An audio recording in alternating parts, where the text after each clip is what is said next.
এই ভিডিওতে যে বিষয় নিয়ে আমরা অ্যানালাইসিস করব, মোস্তাফিজের পরবর্তী ম্যাচে অথবা এই পিএসএল চলাকালীন যে কোনো ম্যাচে ব্রডকাস্টারদের তরফ থেকে এই অ্যানালাইসিসটা দেখানো হবেই হবে এবং রামিজ রাজা, ওয়াসিম আকরামরা এই ব্যাপারটা নিয়ে অ্যানালাইসিস করবেন।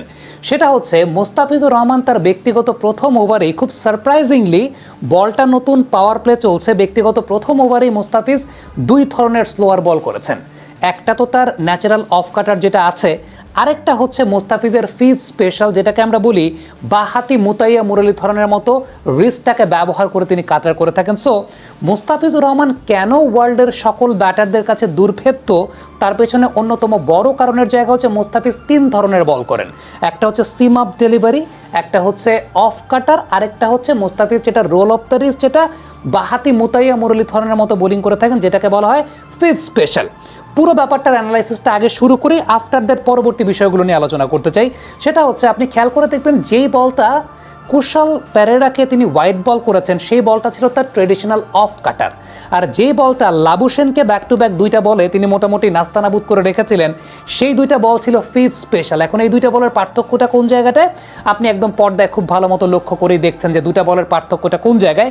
যেটা মোস্তাফিজুর রহমান মূলত of cutter kind of delivery করেন, সেই অফ কাটার কাইন্ড অফ ডেলিভারিতে ফিঙ্গারের ব্যবহারটা মূলত বেশি থাকে এবং রিলিজিং পয়েন্টার সময় আপনি ধাপে ধাপে দেখতে পাচ্ছেন, আমি এক্সপ্লেন করছি আর সেই জায়গাটা আপনি ভিডিওটা খুব ভালো মতো দেখছেন। রিলিজিং পয়েন্টের সময়টাতে দুইটা আঙ্গুল এবং সেই সঙ্গে থাম্ব, অর্থাৎ ইন্ডেক্স ফিঙ্গার, মিডল ফিঙ্গার এবং থাম্ব, এই তিনটাকে ব্যবহার করেই তিনি ultimately of cutter kind of একটা টুইস্টিং করে সেই বলটাকে রিলিজ করে থাকেন। বাট যেটাকে বলা হয় মুতাইয়া মুরলীধরন কাইন্ড অফ রিলিজ, যেটা হচ্ছে ফিফথ স্পেশাল ডেলিভারি, সেই জায়গাটায় বলটা কিন্তু থাকে একদম কবজির ভেতরে, মানে পামে, এবং সেই জায়গা থেকে মোস্তাফিজ বলটাকে কিন্তু রিলিজ করেন with the roll of his wrist. অর্থাৎ এই জায়গাটায় ফিঙ্গারের চাইতেও তার রিস্টের ব্যবহারটা অনেক বেশি মাত্রায় থাকে এবং লাবুশেনকে মূলত তিনি আসলে এই ধরনের বলেই ডিসিভ করার চেষ্টা করেছেন। মাইন্ডেড একটা বিষয় বলি, এটা গত বিপিএলের সময় আমি ডিকোড করেছিলাম যে বাহাতির এগেনস্টে মোস্তাফিজ যখন কাটার করেন তখন অফ কাটার কাইন্ড অফ ডেলিভারিটাই করেন, আর ডান হাতির এগেনস্টে মোস্তাফিজ যখন কাটার করেন তখন তিনি যেটা করেন সেটা হচ্ছে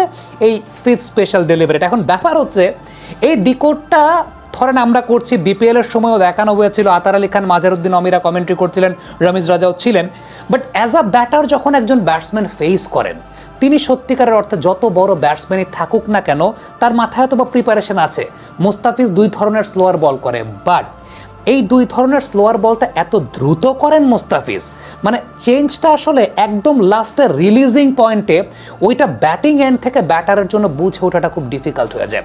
প্রত্যেক টিমের সঙ্গে অ্যানালিস্ট আছে, প্রত্যেক টিমের অ্যানালিস্টরা তাদেরকে এই প্ল্যানটাই দেন যে মোস্তাফিজের কিন্তু ভাই দুই ধরনের স্লোয়ার আছে, বাট এটা ব্যাটসম্যানদের পক্ষে আসলে ডিকোড করাটা ইম্পসিবল যখন ব্যাটসম্যান ব্যাটিং এন্ড থেকে দেখছেন, কারণ ব্যাটসম্যান ব্যাটিং এন্ড থেকে মূলত বোলারের রিস্টের উপরই দেখেন। এখন মোস্তাফিজ এই চেঞ্জটা আসলে, আমরা তো স্লো মোশন আপনাদেরকে দেখাচ্ছি, কিন্তু মোস্তাফিজ এই চেঞ্জটা মূলত খুব দ্রুত করে থাকেন।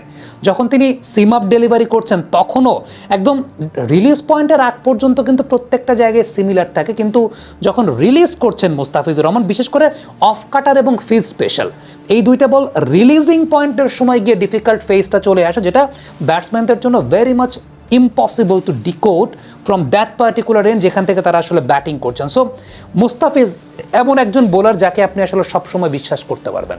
মোস্তাফিজের উপর সবসময় বিশ্বাস রাখা যায়, তার উপর সবসময় ভরসা রাখা যায়। দেখেন, আমি খুব অবাক হয়েছি এই জায়গাটাতে যে প্রথম ওভার বোলিং করছেন, সেখানে 7টা বল করেছিলেন একটা হোয়াইট সহ, 7টা বলের মধ্যে 5টাই তিনি করেছেন স্লোয়ার, 5টাই স্লোয়ার। এর মধ্যে কুশাল পেরেরাকে যেগুলো করেছিলেন, কুশাল পেরেরা বলগুলো অফ কাটার স্লোয়ার, আর যেগুলো ওই সময় লাবুশেনকে করেছিলেন সেই বলগুলো ছিল মূলত রোল অফ দ্য রিস্ট বা ফিফথ স্পেশাল। এখন আবার তার কিন্তু সেই হেভি বলগুলোও আছে, মানে তিনি যে জোরে সিমা বলগুলো পড়েন, মানে he can surprise you in both the ways. আপনাকে দুটা ওয়েতেই আসলে সারপ্রাইজ করতে পারবে। সেটা হচ্ছে যে তার ওই হেভি বলগুলো আছে, তিনি জোরের সঙ্গেও বল করতে পারেন।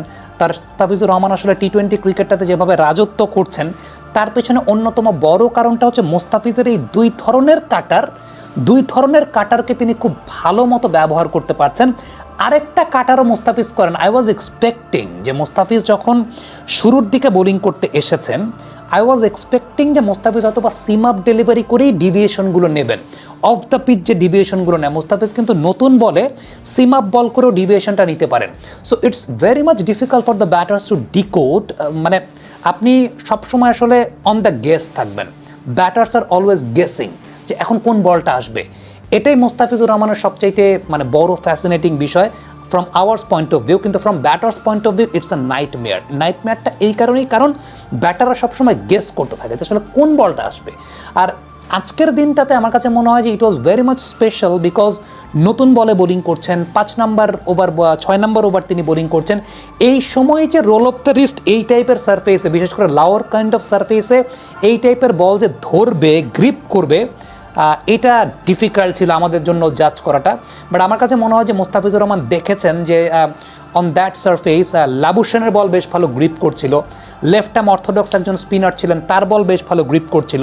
আমার কাছে ব্যক্তিগতভাবে মনে হয় যে seeing that Mustafiz actually decided যে from the very early stage he should go for the slower deliveries. এবং এটাই আমার কাছে মনে হয় যে অনেকে বলেন না যে মোস্তাফিজুর রহমান বোলিং ব্রেন নাই, তিনি হয়তো বা শুধুমাত্র বোলিং করে যান, মোস্তাফিজের বোলিং ব্রেন নাই।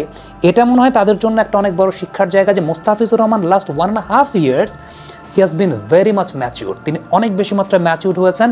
এখন মোস্তাফিজ আসলে অনেক বেশি মাত্রায় মাথা দিয়ে বোলিং করেন। মাথা দিয়ে যদি বোলিং না করেন, আপনি দেখবেন কোন সময়টায় জোরে বল করতে হবে, কোন সময়টায় আস্তে বল করতে হবে।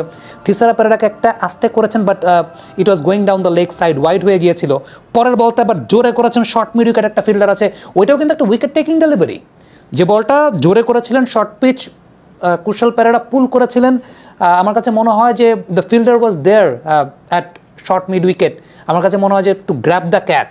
এবং যদি আমার কাছে মনে হয় এখানে গ্রাউন্ডেড নামিয়ে খেলতে পেরেছেন, but on any given day ব্যাপারটা এরকম হতে পারে, সরাসরি ফিল্ডারের হাতে চলে যেতে পারে।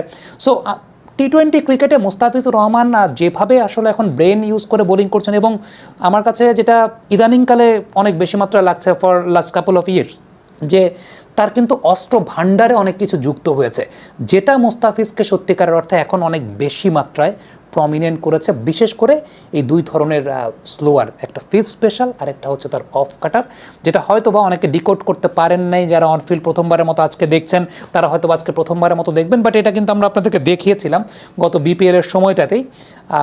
বাট পিএসএলে I am pretty much sure যে আপনি হয়তো বা মোস্তাফিজের নেক্সট কোনো একটা ম্যাচে দেখবেন যে ব্রডকাস্টার আজকে রেডি করে ফেলবে এবং মোস্তাফিজের নেক্সট কোনো একটা ম্যাচ এটা ব্রডকাস্টিং এন্ড থেকে দেখাচ্ছে।